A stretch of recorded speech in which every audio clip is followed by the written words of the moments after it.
Imagine an empire so vast that the sun never set on its lands. From the lively streets of London to the distant Falkland Islands, the British Empire once covered a quarter of the globe and ruled a third of its people. But how did a small island nation rise to such incredible power? Explore the fascinating story of the British Empire, its astonishing rise, its powerful reign, and the lasting legacy it left on the world today. Experience the victories, the struggles, and the transformations that shaped history. Welcome to the incredible journey of an empire, where, indeed, the sun never set. This is the history of the British Empire. The foundations of the British Empire were laid long before the British state even officially existed. The ruling power of the British Isles was the Kingdom of England during a large part of history. Because of its well-developed economy and military power, England ruled smaller independent kingdoms in Wales and parts of Ireland during the Middle Ages and the early modern period. In the north, the Kingdom of Scotland remained an extremely proud and independent state, which bitterly and successfully resisted the repeated attacks of its powerful southern neighbor. By the early 17th century, Elizabeth I of England had issued several trading and exploration commissions to English adventurers to explore and colonize new territories yet to be claimed by other European powers. Sir Francis Drake and Sir Martin Frobisher claimed much land on behalf of England, but no colonies followed. The first English settlement on Roanoke Island in North America in 1585 failed drastically, and the colonists mysteriously disappeared, never to be seen or heard from again. Elizabeth also granted several royal charters to joint stock companies established specifically to develop foreign trade. Companies such as the Levant Company, founded in 1592, and the East India Company, founded in 1600, obtained a monopoly on all English trade to and from these territories. When Elizabeth I died in 1603, the throne of England passed to James VI of Scotland. When James ascended the throne, he became king of both Scotland and England through the union of the crowns. However, the two kingdoms remained separate and were governed separately. As king, James sought to build on the attempts of his predecessors to establish overseas colonies that were to be ruled and governed by one of three types of colonial structure. A crown colony was directly ruled by the monarch himself, but was usually administered by a royal governor and supported by a local council. A founder colony was similar to a crown colony, but governed by a corporate charter instead of a governor. These charter colonies often gave colonists significantly more political freedom than other colonies. The community of owners was controlled by a person who was usually a director of a stock company. These colonies differed from the crown colonies because they were commercial corporations responsible to shareholders. Proper governors usually did not live in the colony, so they appointed local governors and councils to rule in their absence. Over time, however, these proprietary colonies became increasingly difficult to control and instead became crown colonies. An important but often overlooked development of English overseas expansion is the plantation of Ulster, which brought Protestant settlers from Scotland and England into parts of Northern Ireland in the early years of King James' reign. This pattern of organized colonization would form the blueprint for England's future colonial expansion, and many Ulster planters would later be involved in establishing other colonies in the New World. During the 17th century, the Kingdom of England expanded overseas colonies in North America and the Caribbean. Some were completely new enterprises, while others were incorporated by rival foreign states, such as New York, which was captured by the Dutch in 1665. England also greatly developed its trade network in Africa and the East Indies, with the construction of factories and fortified business premises. A determining factor in its commercial success was the establishment of the Royal African Company in 1660, which in the following decades became a leading player in the brutal but highly profitable transatlantic slave trade. During this period, Scotland also began to establish its overseas colonies, somewhat envious of the successful efforts of the English. Unfortunately, almost all of these attempts failed, and the settlements in Nova Scotia, Cape Breton, and Carolina lasted barely a few years. The worst failure of Scotland's colonization attempts occurred in 1698 with the Darien Plan. The goal was to create a colony that would dominate the Isthmus of Panama between the Atlantic and Pacific Oceans.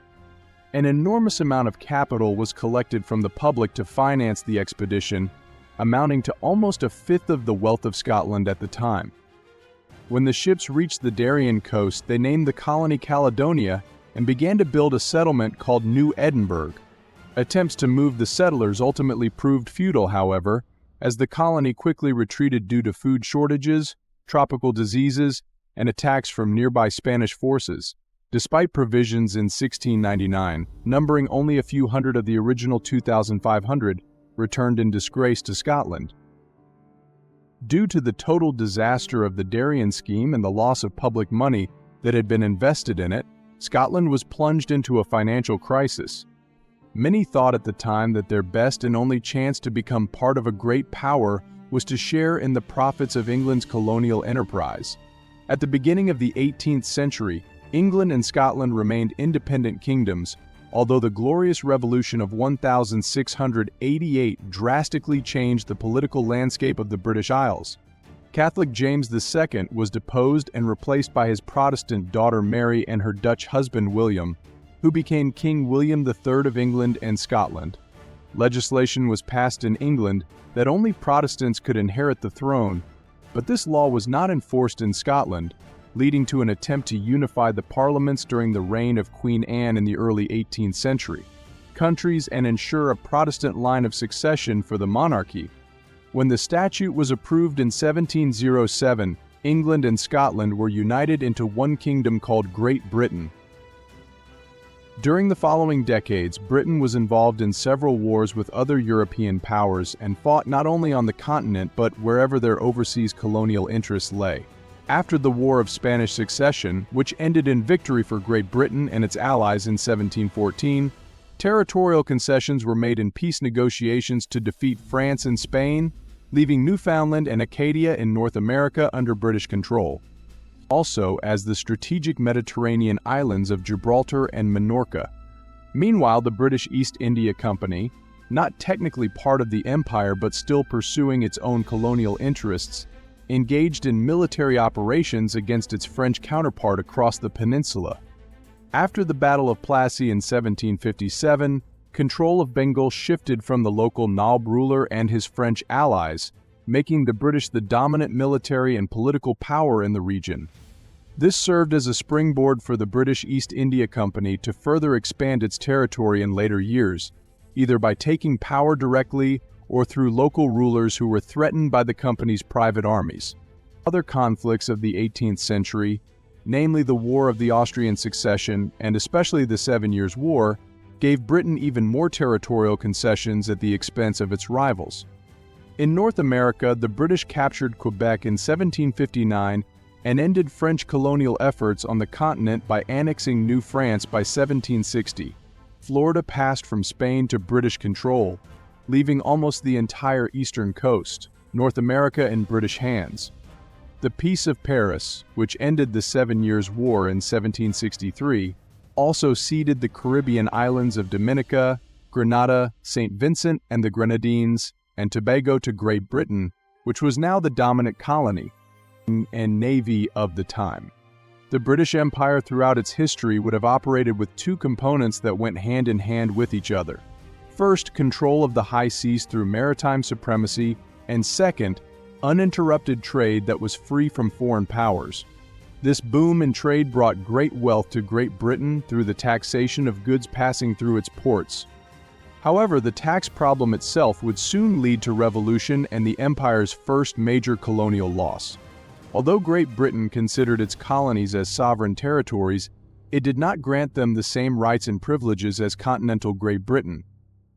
In the 1760s and 1770s, relations between Great Britain and its 13 American colonies became even more strained when Parliament taxed the colonies without their consent or representation. Many of the 13 colonies felt that this violated their rights as Englishmen informally renounced the authority of Parliament in 1775, causing the outbreak of the Revolution. Great Britain sent troops to suppress the rebel colonists, but the following year, in 1776, the leading political figures in the colonies met to form the Second Continental Congress and declared independence from Great Britain. After 8 years of war, the British Army in the colonies was finally defeated and the United States was recognized as an independent nation. The defeat of America marked an important turning point for the British Empire. After that, British colonial efforts moved to Asia, the Pacific, and Africa, where explorers mapped many new lands not yet settled by Europeans. One such explorer was Captain James Cook, who mapped and claimed much of the Pacific, including New Zealand and the east coast of Australia, on behalf of Great Britain. Although Cook was killed on the island of Hawaii during his third voyage, his discoveries in the 1770s were important for the expansion of the empire. Australia was to serve as a penal settlement for British prisoners who would otherwise have been transported to the 13 colonies before disappearing. The first shipment of convicts arrived at the colony of New South Wales in 1788, and such a task of transporting criminals continued until the middle of the 19th century. Great Britain also extended its colonial interests to the North Pacific. Explorers like George Vancouver and Alexander Mackenzie explored the western coast of North America in the 1790s, which later opened up the region to British commercial interests, especially the fur trade. The great interior of the Rockies was also traversed, extending British North America westward. The War of 1803 against France again challenged the position of Great Britain as the dominant colonial power of the time when Napoleon Bonaparte rose after the French Revolution. To protect itself and its colonies from attack, Britain invested large amounts of capital and resources in warfare, while the Royal Navy blockaded French ports and attacked French overseas possessions. Many of these Caribbean colonies contained countless plantations dedicated to the production of sugar cane, which for centuries depended only on slave labor. Although Britain had already benefited greatly from the transatlantic slave trade, the advent of the Industrial Revolution shifted the focus of merchants and capitalists to producing goods at home in Britain rather than relying on slave products from the colonies. Additionally, increased political pressure from abolitionist groups finally forced the hand of the British government in 1807 to end the intra-imperial slave trade. However, it would take another 27 years before slavery was officially abolished in 1807. The period 1814 to 1914 is often presented in the British imperial century. After gaining de facto control of the Indian subcontinent, the British East India Company wanted to expand its interests in Asia. Singapore was founded as a trading post in 1819 and later annexed as a colony in 1814. Based in China, the East India Company together with the British government took Hong Kong and Shanghai after the First Opium War in 1842.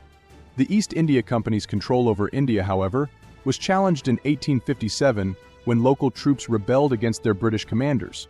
During the Sipa Rebellion, the East India Company fought the forces previously at their disposal and recaptured territories under rebel control. The following year after the end of hostilities, the British government decided to dissolve the East India Company, believing that it could no longer effectively rule and govern the country. India then came under direct British rule in 1858 and became the empire's most valuable asset, colloquially known as the crown jewel.